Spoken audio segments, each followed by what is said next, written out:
Kiddushin. Most of the shiurim have moved over to Psachim now, but we've spent most of the year up till now learning Inyonim in Masechet Kiddushin.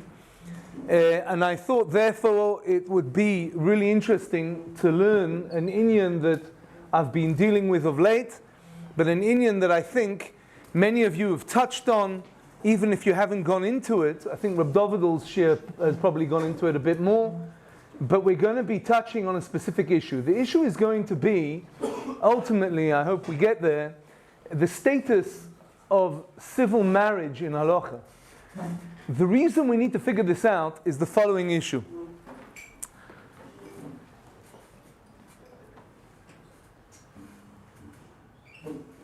If there is a marriage that takes place that is not according to Torah and not according to halacha, it's a civil marriage, or perhaps a non-orthodox marriage also might fit into that, a non-denominational marriage, whatever you might call it.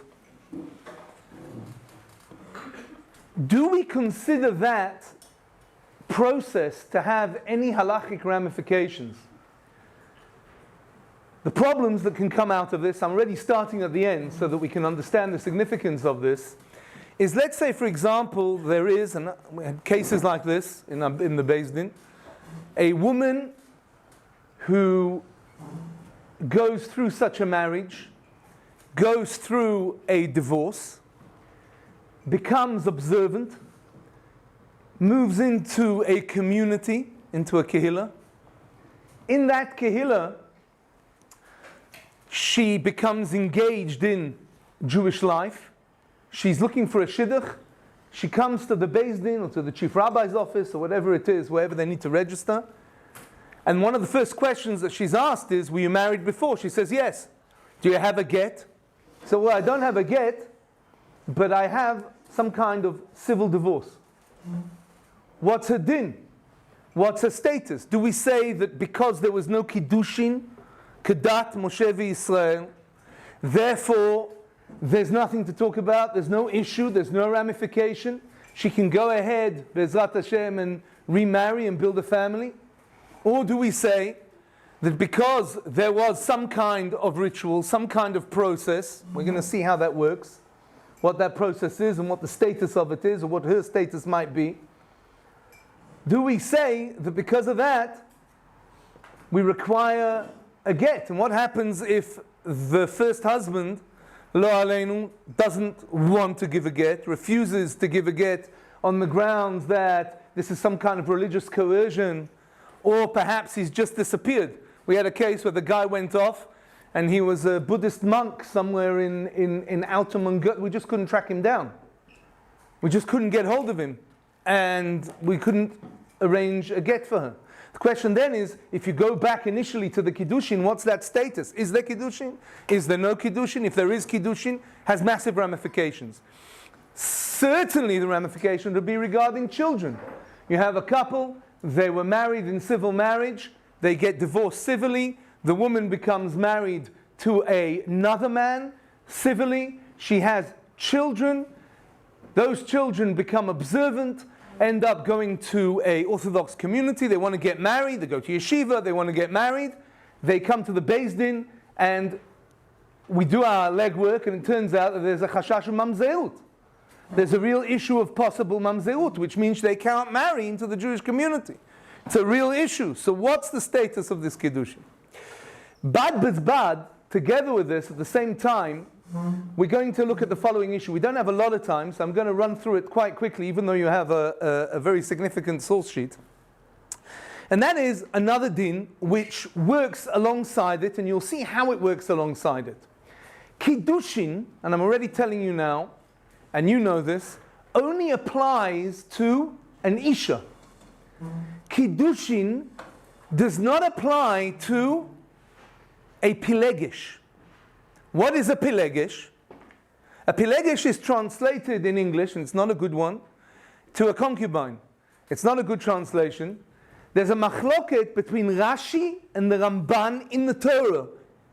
When the Torah tells us that Avraham Avinu had Pilagshim, Rashi says according to the Gemara in Sanhedrin, that, Birshut HaRosh Yeshiva. Rashi says, according to the Gemara in Sanhedrin, that a Pilegesh is a wife who doesn't have a ketubah. But there was kiddushin. Yesh kiddushin, but no ketubah. In other words, the only difference is that a isha has a ketubah and a Pilegesh does not. The Ramban doesn't agree. He thinks that Rashi's nusach of the Gemara, his text of the Gemara was different, because when we look in the Gemara, we learn it differently as well. There, it's quite clear that a Pilegesh is perhaps a woman who he's living with, a common law wife, you would call it in law, right, in our Western society. But there's no kiddushin and there's no ketubah. Okay?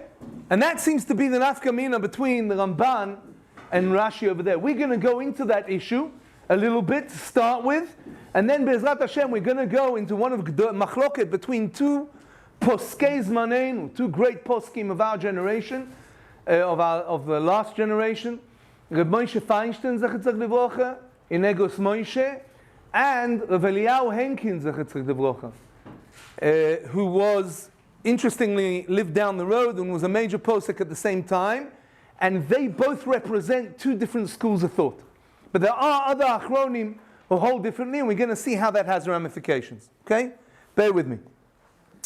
So the Issur that I know Reb Dovid's Shir looked at, but the Issur is based on this pasuk.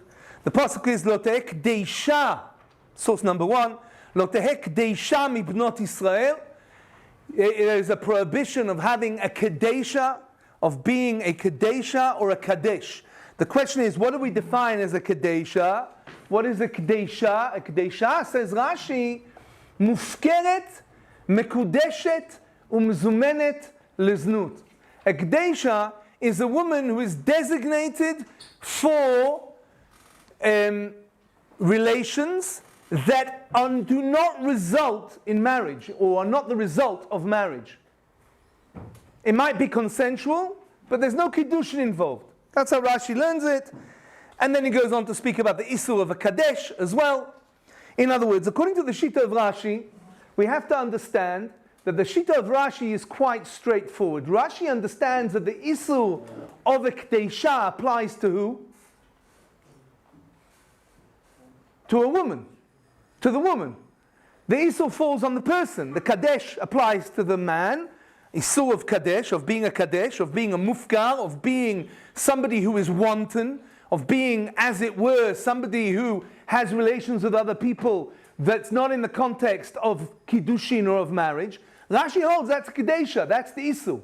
The question is, what's the issur regarding the person who engages in that relationship with her? Is that also an issur? The Rambam, let's look carefully, and there is a machloket how to understand the Rambam. Just skip to the Rambam in source number 5. We're going to quickly go through that Rambam because this is the first major position on this. I just want to tell you that it seems to be that there is a shift in Data Rambam. The Rambam in his earlier works, in his Perush LaMishnah, seems to understand it differently. That's how Rav Kapach explains it in his notes to the Perush LaMishnah of the Rambam. And it seems to be that later on in life he changed his mind and he became more stringent on this specific issue, or he learned it differently. Let's see in the Mishnah Torah. Look at Halacha Aleph, source number 5, where it says 4. It says 3 and 4. Can you see it says 4? Kodem Matan Torah, before Matan Torah, says the Rambam, Haya Adam Pogea Isha Bashuk. A man would meet a woman in the marketplace in public. Im ratzahu v'hi lisauta. If he wanted to and she wanted to get married, what did he do? Machnisa letoch beito. He took her home, uboala, and they engaged in relations as a husband and wife. Beino levein atzmo v'tiyelo liisha. Nobody needs to know about it, and she becomes his wife. Tiyelo liisha. According to the Rambam, before Matan Torah, that was completely acceptable. Since the Torah was given, the Jewish people were commanded, if a man wants to marry a woman, what does he need to do? There needs to be haknoah, an acquirement of that woman in front of witnesses, and only afterwards does she become his wife. As it says, the pasuk in the Torah, ki yikach ish isha uvaileh. A man should take a woman, and only through that can he get married. Now, by the way, ki yikach is a mitzvah doraita in the Torah, which means that the Rambam learns that marriage, nisuin, is a mitzvah doraita min Torah. We'll see a nafkamina in that in a second. Look at the fourth halacha. We're going to skip to halacha daled. Says the Rambam. Kodem Matan Torah. He goes back to Matan Torah again. Before Matan Torah. Haya adam pogei isha bashuk. If a man met a woman in the marketplace, in public. Im ratzahu vehi. If there's consent between the two of them and they both want to. Noten la schara vo'el ota. He can even give her something in exchange. We do kiddushin also by giving something in exchange. We give kiddushin is we give a ring, a tabat, or kesef, silver, or shve kesef. Here, there's no kiddushin involved, but he gives us something of monetary value. They have relations, alem aderech, just like Yehuda and Tamar in the Torah, volech, and off he goes. V'zoya nikret kdeisha. Such a woman is a kdeisha. Since the Torah was given, by the way, that's explicit in the psukim regarding Tamar in the Torah. Since the Torah was given, Mishnetna Torah Esra Kdeisha, this type of relationship has become prohibited. As it says, Lo tiyeh Kdeisha bibnot Israel. You should not be a Kdeisha, you should not engage with a Kdeisha, you should not have a relationship with a Kdeisha, or one that defines a woman as a Kdeisha from the daughters of Israel. Lefikach, says the Rambam, anybody who engages in a relationship, an intimate relationship with a woman, not for the sake of kiddushin, but the sake of znut, that means for the sake of non-permanent relations, lokem in Torah, he gets whipped, he gets malchus. Why? Because there's an issue to have relations with a kedesha. That's how the Rambam learns it. So the Rambam is therefore saying that there's only one way that a Yisrael after Matan Torah can have a justified physical relationship, intimate relationship with a woman. It's only through Kiddushin. Any other option is an Isur min Torah. In this case, it's over on a lotase of having relations with the Kedesha. That's the Shita of the Rambam. Clear? Okay. Look at the next source. The next source is source number 6. Source number 6, source number, page 5. Go to page 5. The next source says Vav, so it is 6. It's the Ravid on that halacha. Now the Ravid brings a completely different understanding. Listen to the Ravid. Katav Ravid. The Ravid wrote, En Kdeisha. I do not agree, says the Ravid, with the Rambam's definition of a Kdeisha. I don't agree. A Kdeisha in the Torah refers to mezumenet ve'amufkeret lekol adam. A wanton woman. A woman that we would define as, to use a nice language, because this is a shir and a base medrash, and I'm the mashgiach, and you should always use appropriate language. A woman of ill repute. That's how the Ravid understands it. The Rambam doesn't say that. The Ravid says no, that's not the reference in the Torah to a Kedesha. A Kedesha is a woman of ill repute. But a woman, even if there's no Kiddushin involved, who is designated for a specific individual, i.e. a man and a woman have designated each other to each other, like in civil marriage, like if you go to a court, or like if you're just living together. This is the nafka mina la'alacha. But you're living together as what they call what's it called? A common law wife. נכון? אבל מייחד עצמה לאיש אחד, אין בה לא מלכוס, there's no malkos involved. Because there's no isu, lo ta'aseh, that's been transgressed, says the Ravid. V'lo isu, there's no prohibition, lav, via pilegesh, and this is a pilegesh that is written in the Torah. The Ravid understands a pilegesh completely differently to the Rambam and Rashi. The Ravid understands a pilegesh is a woman who is designated for a specific man. She is designated for him. He is designated for her. There is no kiddushin involved. Okay? There is no marriage involved, ktubah, so there's no ktubah either. But nonetheless, she's considered a pilegesh. And there's no isul. Continues and he says, by the way, he says, I must tell you, and we'll see this in other sources, there were great people that had pilagshim. In Tanakh, Gidon had pilagshim. We're going to see that in a moment. If you skip quickly to, just because we're a little bit short on time, there I brought you a Shuta Rashba Miyuchas LaRamban. So the Rashba, who is a Talmud of the Ramban, some of the responsums of the Rashba are really the opinion of the Ramban. I want you to turn to page 8. And in page 8, you'll see source 9 is this tshuva of the Rashba HaMiyuchas LaRamban. It's quite a lengthy tshuva. We're going to learn the first part of it, and then that's the main part. He brings here a shita of Rabbeinu Yoina. Now, before we get to the shita of Rabbeinu Yoina, I want to make a quick sikum, and I want to explain that there are 3 positions that we've learned. 3 shittas in halacha. Shita number 1 regarding a pilegesh is the shita of the Rambam. The Rambam holds that a pilegesh is a kedesha.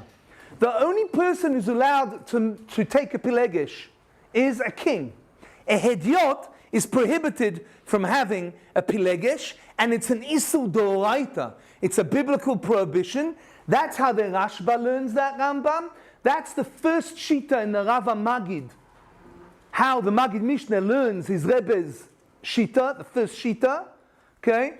And that's generally how everyone understands the first position in the Rambam. There is another approach in the Rambam that the Rava Magid brings, and that is that the Rambam agrees, lechatchila, that there is maybe no isur doraita regarding having a relationship with a pilegesh, certainly not a kedesha, but there is another isur involved, and it's also a doraita. That isur is that there is a shvita, that means a person by taking a pilegesh does not get married, and there is a mitzvah to get married. A mitzvah to do kiddushin. What's the mitzvah in the Torah to do kiddushin, says the Rava Magid, in the understanding of the Rambam? That it says, ki yikach, that you should take ish isha, a man and marry her. It's a mitzvah in the Torah. If you have a pilegesh, then you won't get married. So says the Rambam, either way, according to the Magid, there is a prohibition in the Rambam. One is the Kedesha, the other is not because it's a Kedesha, but because it's Mevatel and Asa. Is that clear in B'dat Rambam? So far, so good.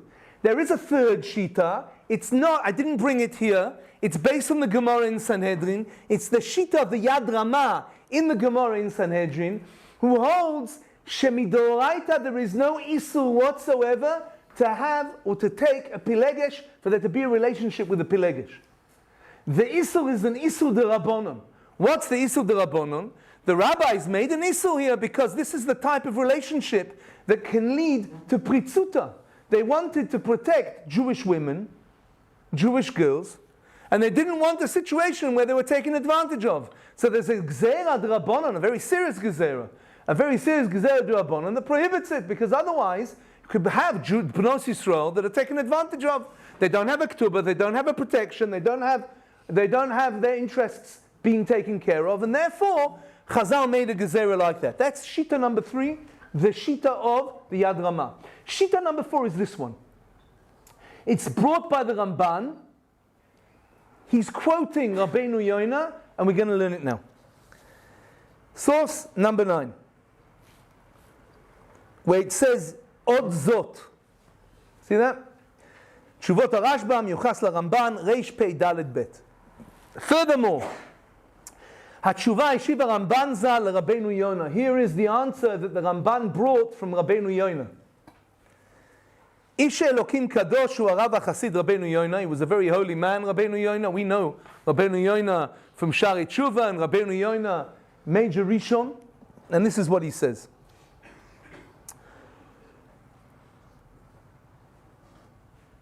Shlomcha v'shlom Toratcha yigdal le'od v'yizge le'netzach. That's a rabbinical way of saying, I hope you're well. Shalom Aleichem. Higiani mitzvatcha binyan Pilegesh. I received your question regarding, your instruction regarding the Pilegesh. L'odiacha ba'adati, to tell you what my opinion is, al da'at emet, or derech emet, on the way of truth. Lo kenoseh v'noten. And I'm not going to say this in a diplomatic manner, says Rabbeinu Yonah. I'm going to tell you, in my opinion, al pi halacha, what the din of a Pilegesh is. Lo yadati b'ma yistapku bad b'vadai mutereti. I don't know what the question is. A Pilegesh is mutar. There's no issur whatsoever. Why? Keivan sheyichda la'atzmo. Because she's designated for him. And he's designated for her.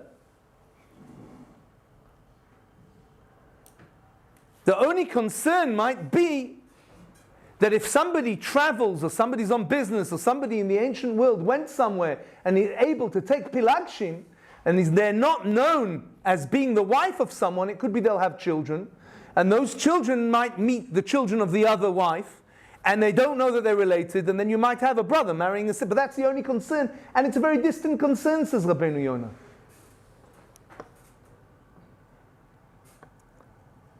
But, says Rabbeinu Yonah, I'm going to tell you something. The shita of Rabbeinu Yonah is, there is no isur, lo d'oraita, velo d'Rabbanan, to have a Pilegesh. What about the Rambam's chiluk that a Pilegesh is only permissible to a king and not to a hediot, not to a regular person? Says Rabbeinu Yonah, I don't know where the Rambam got that from.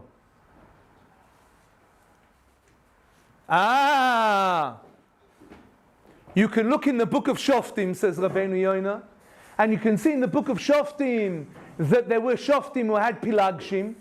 There's an entire chapter there called Pilegesh Bagivah, which is a very sordid, very nasty chapter in Tanakh of the Pilegesh in a place called Givah. But there a man had a Pilegesh and he wasn't a king. You might say a shofet has the din of a king, but that guy wasn't a king. Says Rabbeinu Yonah, it was very common that people had Pilagshim. We say, how, but we don't understand. But the Rambam is deriving this from Sefer Shmuel. In Sefer Shmuel, when Shmuel says to the Jewish people, you want a king, you know what the problem with having a king is? He's going to take your sons to fight, and he's going to take your daughters to be cooks. Says Rabbeinu Yonah, that's not really how or what Shmuel HaNovi means. It doesn't mean he's going to take them as cooks. It means he's going to take them as Pilagshim. It's just that the Mesaper Mikrei B'Kodesh didn't want to say that, didn't want to put that in terms. So it seems that the Rambam's deriving from there an issur, but the Rabbeinu Yonah says there is no issur. Maybe there is an issur in the Gemara. He says, I don't remember learning an issur like that in the Gemara. And if there is a gezerah like that, show it to me. And despite the fact that Rabbeinu Yonah permits it, he says, it's like if you call up a kashrus authority and they say, It's okay, but it's not advisable. Call up the OU and you say, or KLBD, and you say, is this kosher? God doesn't want to tell you it's not kosher. He says, I wouldn't eat it. Right? Something like that. Rabbeinu Yonah is saying, okay, technically it's permissible, but it's not something that we should be doing. So far, so good? All right. Let's continue to the next source. The next source on the next page is the Shaila of the Rosh. And here the Rosh, can you see Yud Aleph? It shows you Yud Aleph, Tshuvot HaRosh. Here the Rosh is asking, and also the source Yud is also the Rosh in his comments to the Gemara in Ketubos. Let me tell you what the Rosh is saying. We're going to learn this outside. Listen. The Rosh asks a brilliant question. We have a rule that when a person performs a mitzvah, that you do a mitzvah, bracha over la'asiyata. Before you do a mitzvah, you need to make a bracha before you do that mitzvah. It's called berkat ha-mitzvot. Bracha over la'asiyata. I do the bracha, then I do the mitzvah. I don't do the mitzvah and then do a bracha afterwards. It's already finished. Avar zmano, batel korbano. It's finished. What kind of bracha is the bracha under the chuppah? Birkat ha'erusin. The bracha of erusin. Asher asar lanu et ha'arusot, who prohibited the arusot, the betrothed, v'itir lanu et hanesuot lanu al idei chuppah v'kiddushin, but permitted to us those who we marry through chuppah and kiddushin. Chon? That's the bracha that you make? What kind of bracha is that? And why do you make it afterwards? And what happens if you forgot to say the bracha? Says the Rosh, that's not a birkat ha-mitzvot. That is birkat ha-shevach. It's a blessing of praise. And therefore he paskins that if you didn't make that bracha, and the process of kiddushin took place anyway, you still make the bracha afterwards. The Rambam doesn't hold like that. Why not? Because the Rambam holds mitzvah. Why does the Rosh hold that way? I'll tell you. The Rosh asks the following question, Linyanenu, regarding us. He says, why is that a mitzvah? What would be the mitzvah of marriage? Would be the mitzvah of priya uvia, family. Says the Ramban, priya uvia is not the only, with a wife, is not the only way to have a family. You can have children with a Pilegesh. And therefore, if you're doing chuppah and kiddushin, that's not necessarily the reason, according to the Rosh, that you're going through this process. There's a different mitzvah involved. But it's not priya uvia. According to the Rambam, it's priya uvia. Therefore, according to the Rambam, on the surface of things, you need to make a bracha as you're about to do the mitzvah of kiddushin. Because according to him, there's no other way to do it. According to, like we learned Rabbeinu Yonah and here in the Rosh, there is another way. What's the other way? You can have children with a Pilegesh. What's a Pilegesh? Pilegesh is a common law wife. Or a wife who's married through a non-kiddushin process. In a court. Or I don't know what. Or like you go to Las Vegas and an Elvis marries you or whatever. Nachon? They have that process. You say, Rav Chaim, you watch too much TV. Is that the... I don't know if that's still the case. All right. So far we have 4 shittas. Look at the Shulchan Aruch. The Shulchan Aruch paskins la'alocha. The Shulchan Aruch is source number 12 on page 13. Says the Shulchan Aruch, En ha'isha nechshevet eshet ish. A woman is not considered married אלא על ידי קידושין שנתקדשה כראוי. Unless it's done through a process of kiddushin that is done properly according to halacha. אבל אם בא אליה דרך זנות, but if somebody had relations with another woman and it wasn't done לשם for the sake of marriage, שלא לשם קידושין, אינו כלום, it's nothing. She's not considered married or bound to him, and therefore there's no need for a get. ואפילו בא עליה לשם אישות בינו לבינה, and even if the intention was ishut, Eina nechshevet kiishto. It's not considered his wife. Even if she's been set aside because what? She's considered to be a Pilegesh. Ela adraba kofin oto lotzia mebeito. According to the Shulchan Aruch, you're not allowed to have a Pilegesh, and therefore we force a person to send her away.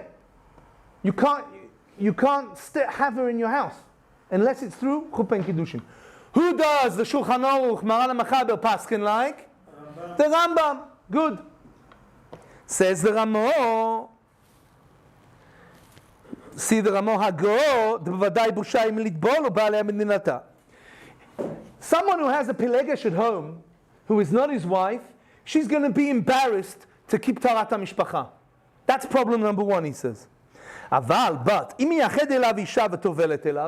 if she's designated and she is everyone thinks that she is his wife and she goes tovel in the mikveh, yesh omrim, there are those who say shemutar, that it's permissible, the hu pilegesh amura b'Torah, and that is the din of a pilegesh that is taught in the Torah. Who's that according to? The Ravid. Nachon? Please tell me you all know that. Good. Then he says, v'yesh omrim, and there are those who say, she'asur, that it's prohibited, v'lokin on zeh, mishum lo tekdeisha, and he quotes back the Rambam and says, really, it's prohibited. But look what's happening here. There are many halachas, shittas in halacha, that never make it into Shulchan Aruch, certainly not into the Machaber, and even not into the Ramo. Here, these shittas make it into the Ramo and into the Machaber. So when we're learning this in Shulchan Aruch, the way to understand it is that these are relevant, viable options. Why is that important? I'll tell you. The Yavitz, those of you who learn poskim with me, the Yavitz, who wrote the Yavitz, Rabbi Yaakov Emden, in Chelek Bet, says a controversial but a very, very well studied response. He argues, according to the Ramban, that Pilegesh is muteret. He paskins la halacha in practice that it's something that we should tell everyone that it's mutar. He thinks that people would avoid sinning if people knew this. But he says, I'm not prepared to allow everyone based on me to take on this practice. Gdolei Ador need to agree with me, and clearly they didn't, so we don't follow that shita. The Talumat Lev, who was the Chacham Bashi, passed away at the dawn of the 20th century. He was the Rav in Alexandria in Egypt. He was one of the big poskim he was the Rav of the Jews of Libya as well. He also says something similar.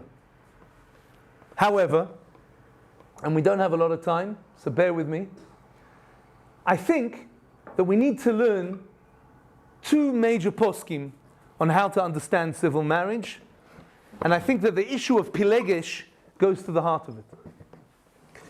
There are four things, says Reb Moshe Feinstein, and I didn't bring Vegas Moshe, simply because when I went downstairs to make you photocopies, it would have meant that you had something like 20 pages. As it is, you have a lot.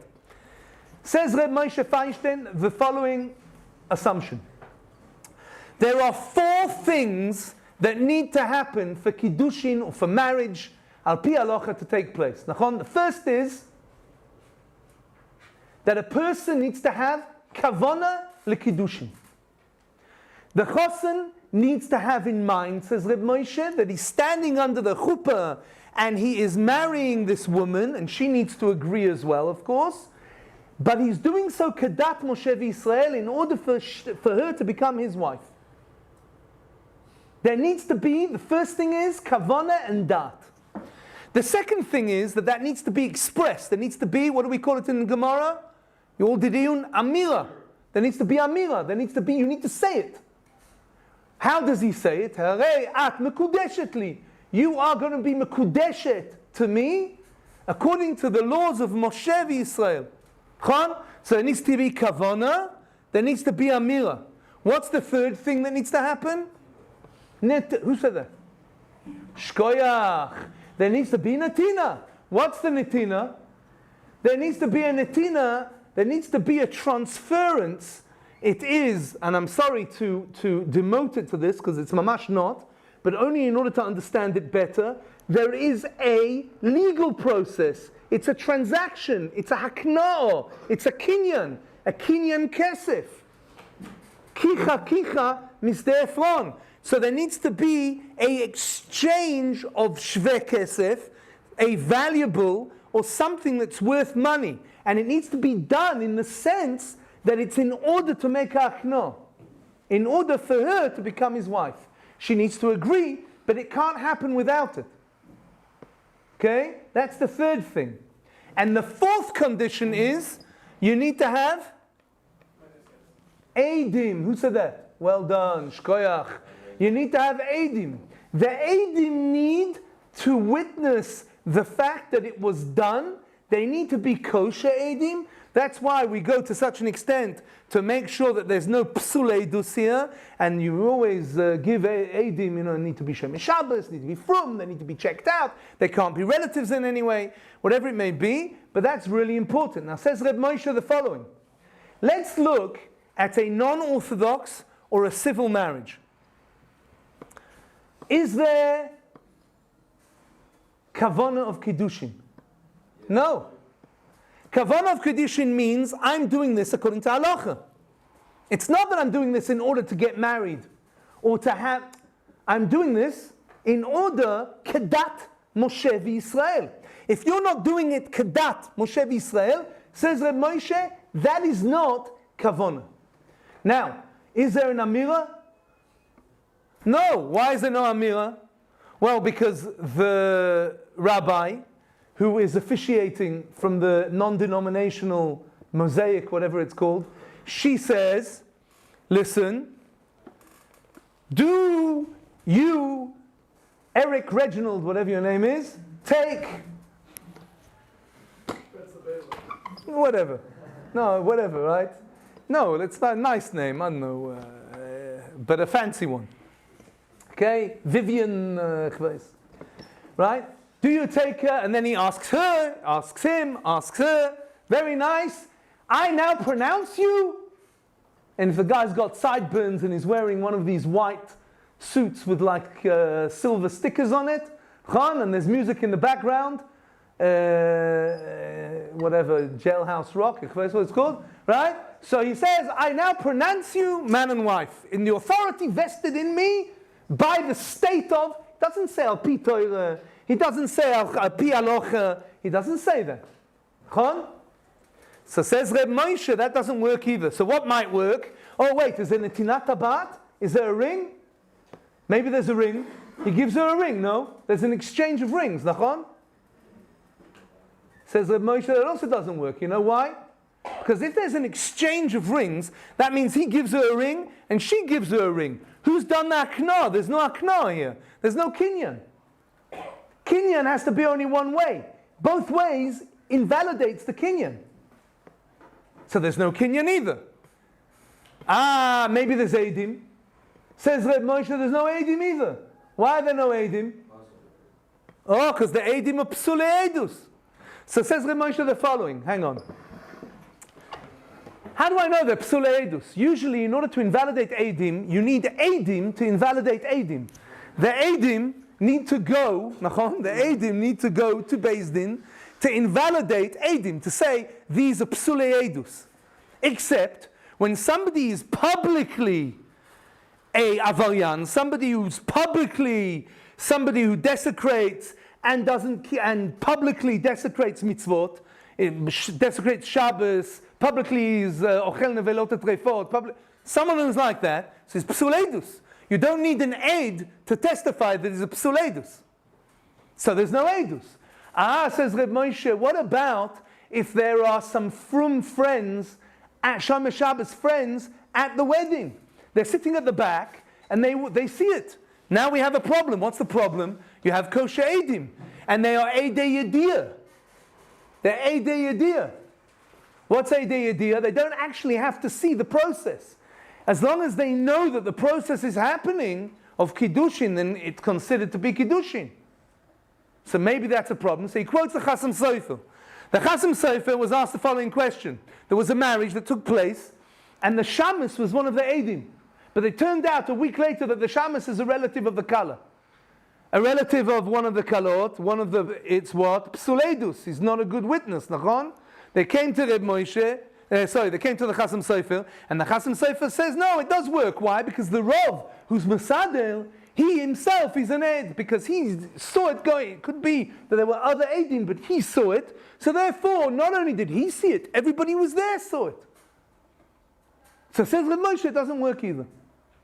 Now, this is important. Why is it important? Because then Reb Moshe turns around and he says, look, when somebody approaches us who hasn't done Kiddushin, so it's nothing. If it's nothing, we don't require a get. If we don't require a get, there's no problem of status. She can remarry. Now, lechatchila, Reb Moshe requires, and Batei Din here in Eretz Yisrael and across the world conduct themselves this way. Lechatchila, you need to find the original husband, you need to try and get a get. But if it's not possible, and it could be that she'll turn either into an aguna, that means a woman who, God forbid, chas v'shalom, can't remarry, or the children might be considered to be mamzerim, or at very least there's going to be a question on their status. So Reb Moshe says, under such circumstances, we do regard it in the way that I've ruled, and therefore she's permissible.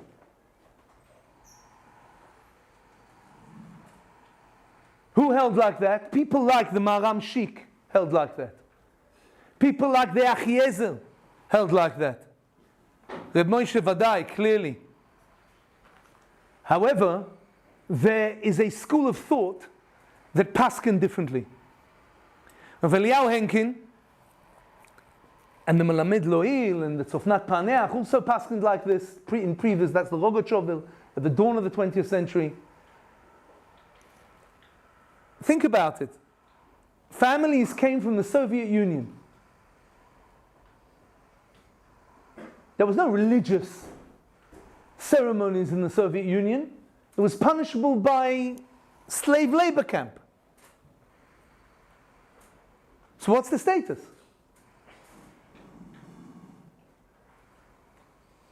Says Rav Henkin that the Moshe's assumptions are not correct.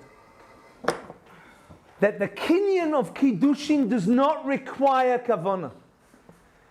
And it's a kinyan anyway. There are kinyanim that do not require kavanah. For example, kinyan yad, kinyan chatzel. If I put something in your property, if I put something into your hand, even if you don't have kavanah, it becomes yours.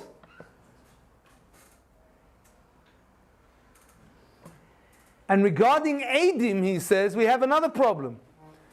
What's the problem with that? He says the problem is that you don't need to have Eidim at the chuppah. It could be that afterwards there are Eidim that are kosher who see them living together and their intention is to be man and wife. So they have to have a get. It's considered a marriage. Oh, they didn't perform the mitzvah of ki yikach maybe. And at the very least it's a Pilegesh. But even if it's a Pilegesh also needs a get. A Pilegesh doesn't just leave the house. If a Pilegesh needs to leave, if that union is broken up, even according to the Shita of Rabbeinu Yoina, or the Yavetz, whoever, even then it would require a get. The Moshe would also hold that way. It's not Hefkevelt. So what's the din? How do we solve this? And why is Pilegesh important? We have 2 minutes. The Pilegesh is important because what happens if somebody comes, he's married, but his wife is being held behind the Iron Curtain in the Soviet Union, in Iran. He came out, he thought she was following him, she didn't. She's stuck. He's stuck. It's been 20 years. She can't get out. He can't marry another woman. Why not? Cherem de Rabbeinu Gershom, which is another shir for another time. But he can take a Pilegesh. Is it preferable for him to take a Pilegesh or to perform Averas? I don't know. But that's how that would be important. That's how that would be considered acceptable. If there's a woman who otherwise becomes an aguna,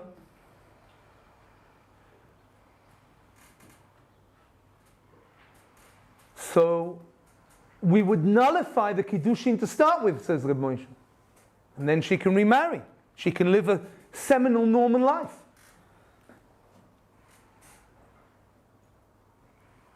There's a question regarding the status of children that can ruin someone's life, says Reb Moshe. No. Says Rav Henkin, with all the pain involved, yesh po chashash, there's the real consideration.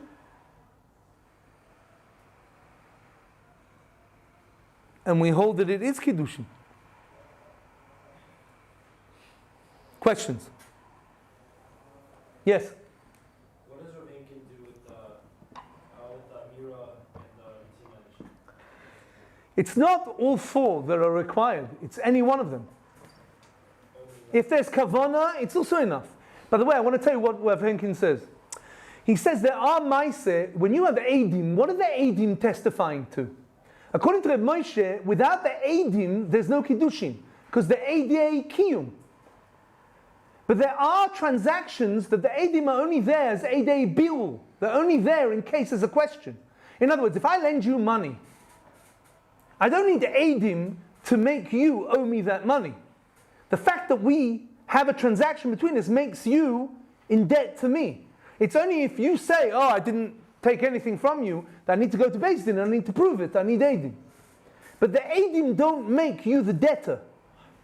But the eidim, according to Reb Moshe, do mekayem the kiddushin. Without eidim, there's no kiddushin. According to Rav Henkin, that's not the case. That's part of the machloket regarding eidim. How that type of edut works. But regarding kavana, so Rav Henkin says there is kavana. It doesn't have to be kavana for the sake of mitzvah or for the sake of kiddushin, kedat Moshe v'Yisrael. No, kavana for the sake of ishut, for the sake of being married is enough. That's how Rav Henkin holds. But you don't have to have all four. Enough of one of them.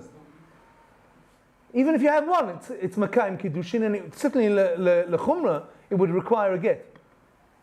Okay. Aboisai, it's been a pleasure. No more questions? Yes? What would Rav Moshe say about let's say there's a religious edim in the background, because he holds that it wouldn't be a marriage. Oh, that's a good question. What would Rav Moshe say regarding from edim in the background? So Rav Moshe would argue the following, that they didn't. When Frum Eidim are in the background, the reason Eidus like that works is because the assumption is that it's being done according to Halacha, even if you haven't seen it.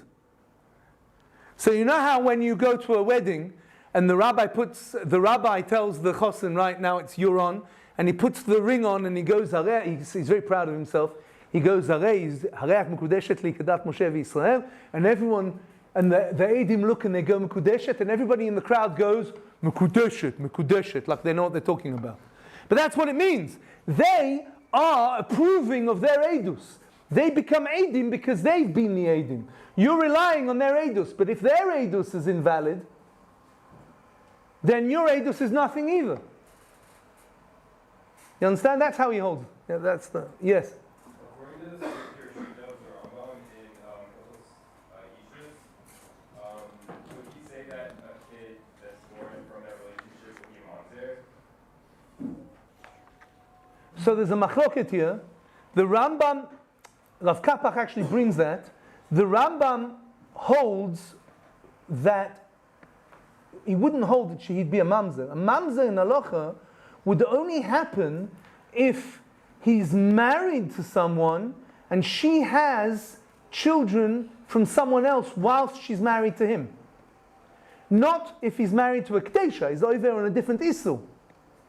He's over on the Isul of Kiyikach, according to the second Shita in Rav Magid, or Lo Teheh Kedesha. But there's no Isul of Mamzerut. There would be no question regarding the status of the children. There'd just be a Maises Nut involved, that's all. But it's not, it's not all. It's not good. But it's not, that wouldn't change the status of the child from a relationship with a Kedesha. Okay? That's only if they're married. And it comes from someone else. That's the only case.